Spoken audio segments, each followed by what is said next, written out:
In this video, I want to talk about whether you need to hire an attorney to represent you in a workers' compensation case.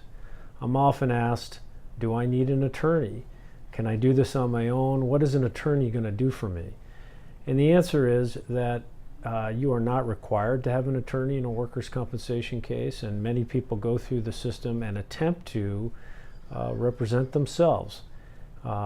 In rare circumstances, I think someone who is representing themselves may get a quick settlement with minimal litigation, and that may benefit you, and you may decide to go that route.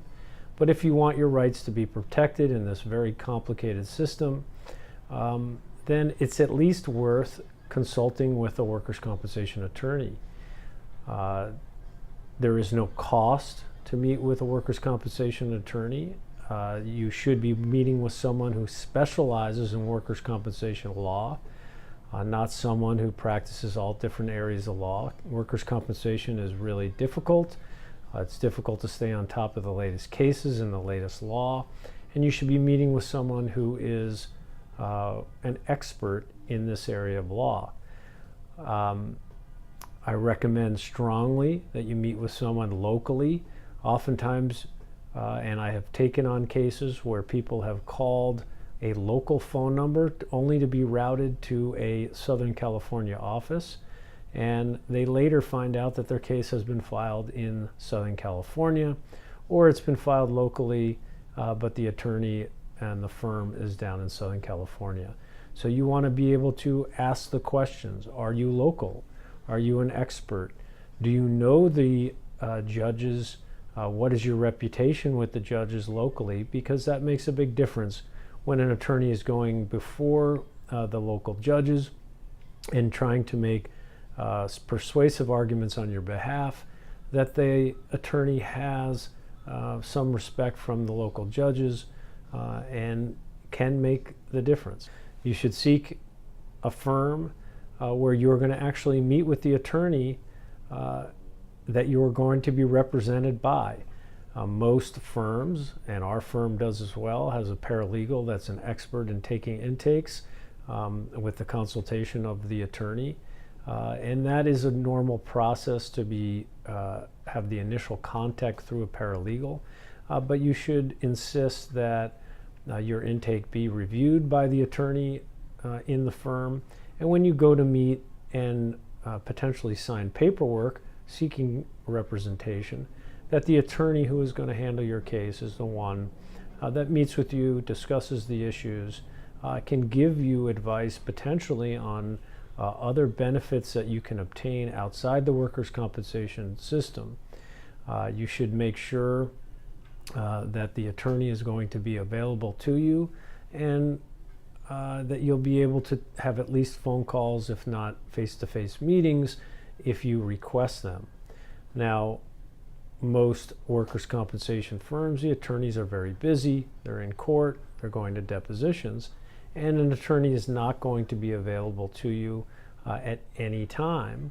But you should have, or feel that you have, access to the attorney for at least to get a response by email or phone call, or make an appointment so that you feel that your case is being taken care of. Again, we have seen situations where a person will sign up an injured worker. They may not even be an employee of the firm, and then disappear to later find that the injured worker is represented at another part of the state, which makes obviously meeting with the attorney very difficult when they decide not to answer the phone.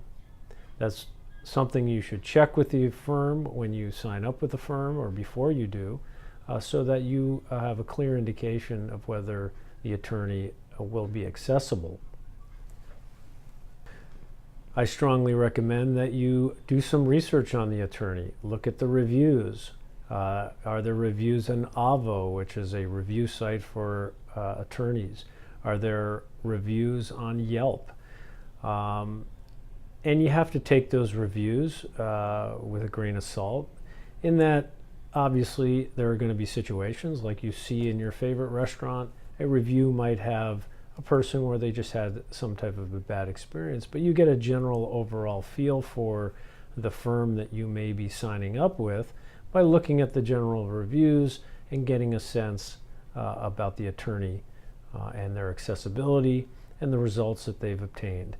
Now, no attorney is going to promise any particular results, but they can promise that they'll be accessible to you, help you through the system, and do the best they can on your behalf.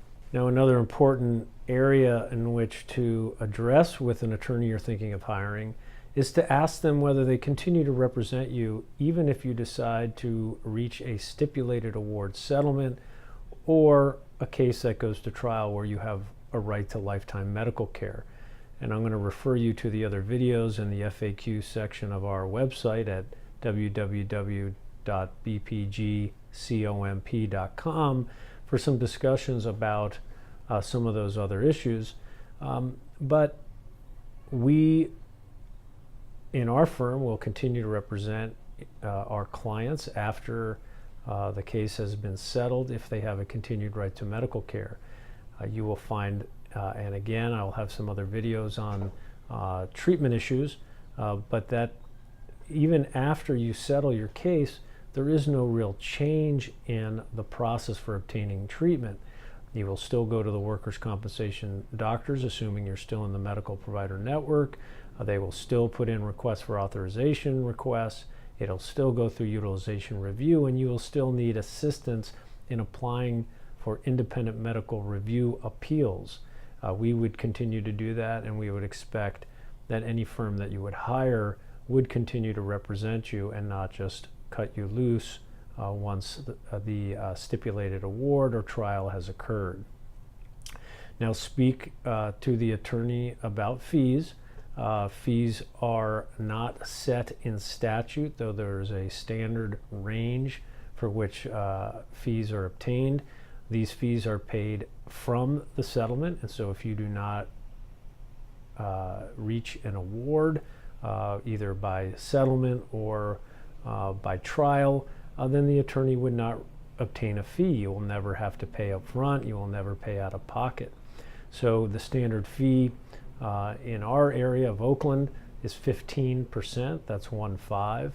And so talk to the attorney if they are asking you to pay fees up front or that you're going to have to pay in any other way than out of a settlement or an award at trial, then I would be skeptical and I would look around. You may be deposed, and it is standard in the practice that that if you have a litigated case that your deposition will be taken. I will have a video about what a deposition is and how to prepare for a deposition and what to expect from the attorney, who will normally be preparing you for at least 1 hour before the deposition. The applicant is paid by the insurance company an hourly rate, and you will not have to pay out of pocket. The insurance company will pay those costs. So again, if you're asked to pay for a deposition fee to the applicant's attorney, then there's a problem. Now, in some circumstances, the workers' compensation specialist may work on other areas of law, other specialties, but generally you're going to be dealing with someone who is a specialist in workers' compensation law. And they should be aware of the other issues that come up, even if they don't practice in those areas. And those may be third-party claims, which are personal injury claims in the civil courts outside the workers' compensation courts, which are completely separate. Maybe referral to a Social Security disability attorney if you are going to pursue those benefits. It may be for wage and hour type claims. There are a lot of employment law issues that come up during the course of a workers' compensation case, and that may be because the doctors are returning you to work, but the employer may not have you back, and a lot of other issues that may come up in regards to return to work issues. At the end of a case, there may be a request that you resign as part of that case. These are issues that come up in other specialties of law, and the attorney that you're working with in the workers' compensation case should be able to answer those, or at least refer you to someone who can, so that you are not waiving any other rights that you may have in other areas of law.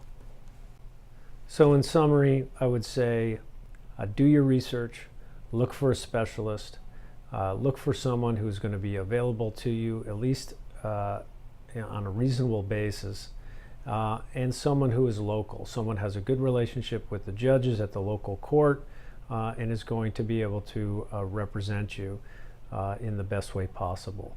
A place to start is to look on the internet through the California Applicants Attorney Association. These are a group of attorneys who have joined an association in the state of California that are dedicated to injured workers, that are dedicated to workers' compensation law, are dedicated to working with the legislature to obtain better benefits for our clients. And so you can go to their website and do some research in your local area and see if they're specialized. Look at those reviews and not be afraid to meet with the attorney, see them face to face, and get a sense of whether you think it's a good fit.